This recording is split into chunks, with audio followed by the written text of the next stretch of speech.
dunia yang fast ini menunjukkan bahwa ingat bahwa nggak ada sesuatu yang kekal gitu sebetulnya. There's nothing yang eternal di inovasi dimanapun gitu. Sekarang semakin cepat dan semakin dunia itu semakin berubah. Tadi saya udah nunjukin bahwa kalau di bidang kami kan frameless, tapi kita melihat bahwa frameless ini masih titik awal gitu.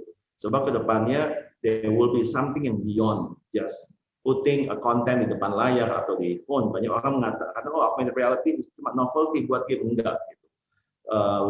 Dulu orang nggak mikirin gitu gimana kok akhirnya WhatsApp bisa menjadi base communication. Orang nggak mikirin Facebook bisa segede seperti sekarang. Mereka nggak mikirin gitu kan. Tapi digitalization sebetulnya udah membuka ways buat consumer sama bisnis itu with the same access to information and resources. Jadi membangun efisiensi, membangun productivity, the way of digital melakukannya itu beyond pemikiran banyak orang. Now, dunia yang ketiga ini, dunia yang berubah ini sebetulnya changing semuanya, semua lini gitu ya, changing the way people interact dan friends behave. Facebook menjadi news and content portal, YouTube menjadi new broadcast network, bukan new lagi, udah broadcast network sekarang. Dulu when people shop seperti ini, meskipun sekarang kita masih realize bahwa di Indonesia internet penetration-nya masih 58%, so the opportunity-nya masih gede gitu kalau orang futuris ngeliatnya gitu kan, masih banyak nih yang belum tap in gitu, sedangkan all the unicorns masih juga pegangnya di kota-kota besar gitu misalnya ya kan, so there's an opportunity untuk bisa tap in kota 2, kota 3, kota 4. Kalau internet 5G nanti rata, siapa yang bisa tap in kota 2, kota 3, kota 4 duluan, they will be the winner gitu kan. Tapi kalau orang yang pesimistik dia bilang, tenang aja nih, yang lainnya belum kesentuh internet kok gitu kan. Tapi kalau futuris mesti lihatnya, yang belum kesentuh internet yang mesti dikerjain gitu kan. Dulu kita mengenal kata consumer, sekarang kita mengenal kata prosumer gitu kan.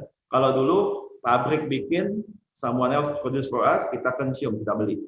Tapi sekarang nggak lagi gitu kan, dengan digitalisasi dibikinin apps, orang punya sepeda motor bisa jadi konsumen beli sepeda motor, tapi juga bisa jadi produsen, yaitu dengan memakai sepeda motornya jemput-jemputin orang, yaitu jadi ojol gitu kan. Prosumer model di digitalisasi berkembang pesat sekali.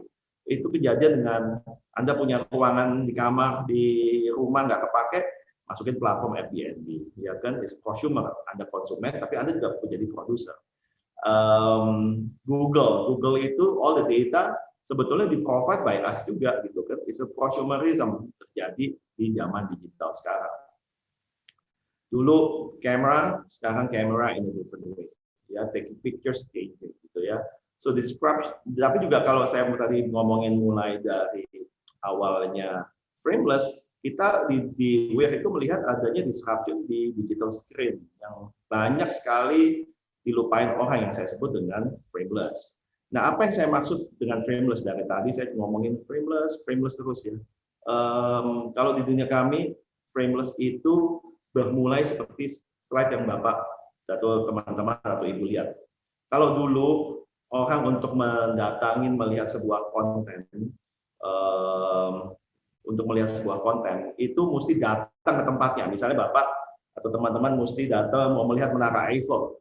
Nah, Menara Eiffel itu mesti didatengin, kita mesti terbang ke Paris, kita mesti lihat, habis itu kita mesti menikmati langsung gitu. Tapi kalau bagi yang nggak punya uang gimana? Nggak punya uang ya kita akan rekam, lihat rekamannya akan dimasukin di sebuah kotak yang namanya television.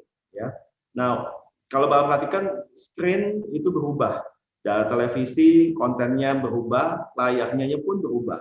Yang terjadi adalah layarnya itu semakin besar dan frame-nya akan menjadi semakin kecil. Karena kenapa? Kenyataannya mata manusia ini diciptakan untuk tidak melihat segala sesuatunya yang tidak real sebetulnya. Itu studi yang dilakukan oleh LG.